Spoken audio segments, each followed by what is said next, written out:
Comfy horror. Is there such a thing? Is it a contradiction in terms? Obviously, horror is meant to horrify, terrify, sometimes repulse, depending on what horror movie or horror novel you're reading. Sometimes it's meant to disturb or creep you out or make you uncomfortable or a whole list of unpleasant feelings.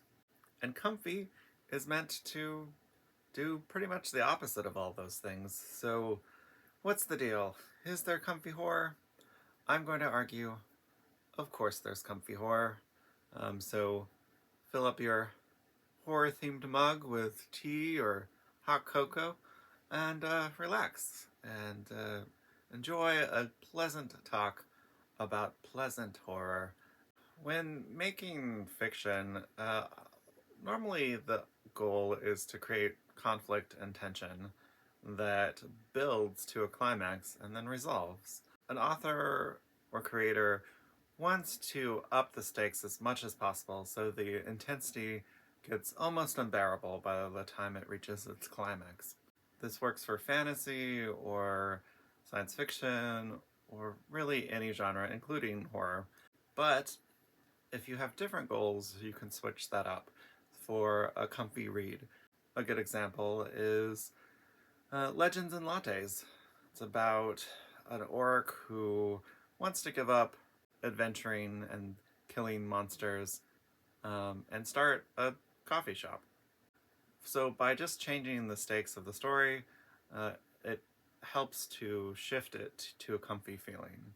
So there have been people who've made horror type content that change the stakes so it uses all of the horror trappings to create something more comfortable. A very obvious example is The Nightmare Before Christmas. Tim Burton's film uses a crafted aesthetic to make it more comfy.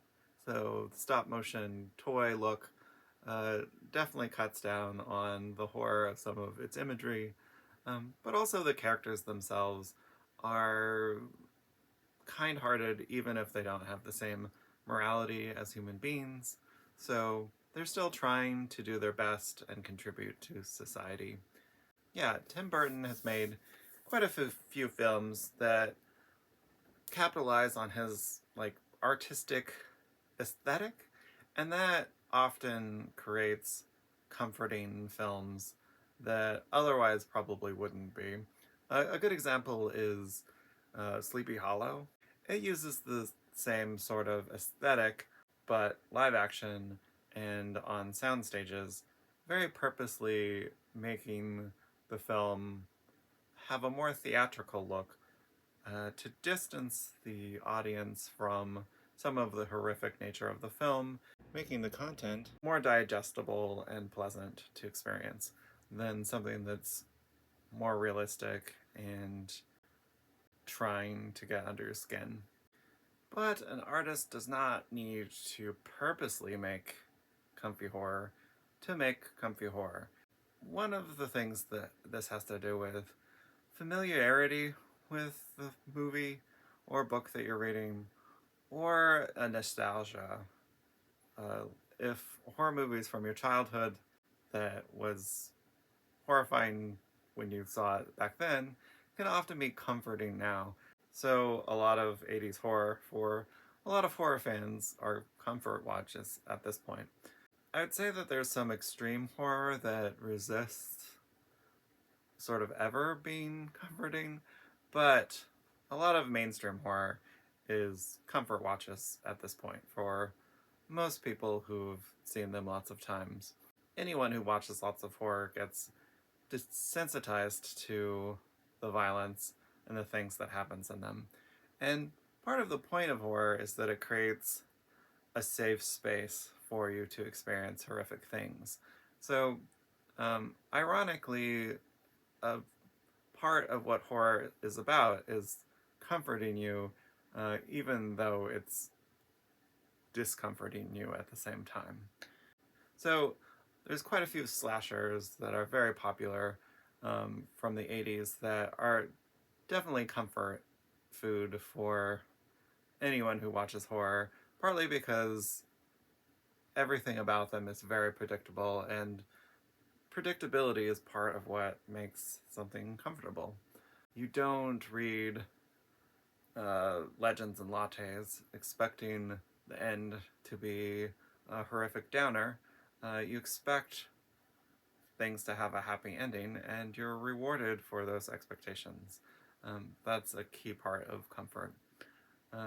So, if you're a writer who wants to write something comfy in the horror space, writing something that generally sticks to tropes is another way to make something comfy.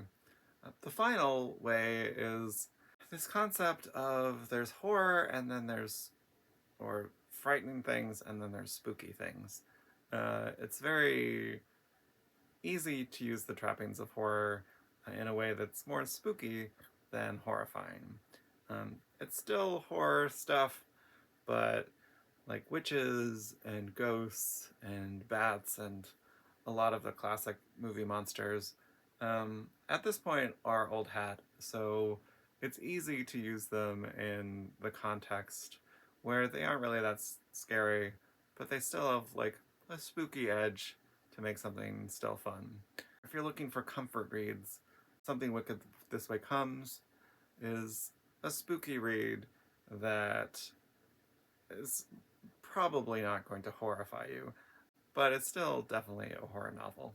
That's some of my thoughts about comfy horror. I hope you had a comfortable experience with exploring these ideas with me. I think lots of people are looking for more comfy reads, so if you have a comfy film or horror novel that you would like to recommend in the comments, that would be super helpful to me and to the people watching this video. So thanks again for listening to me ramble about horror topics. Not all of my videos will have to do with horror, but I'm having fun. So thanks for joining me. Like and subscribe, watch some of my other videos. Have a comfy, spooky week, year, whatever you need to get through. Thanks for watching. Bye.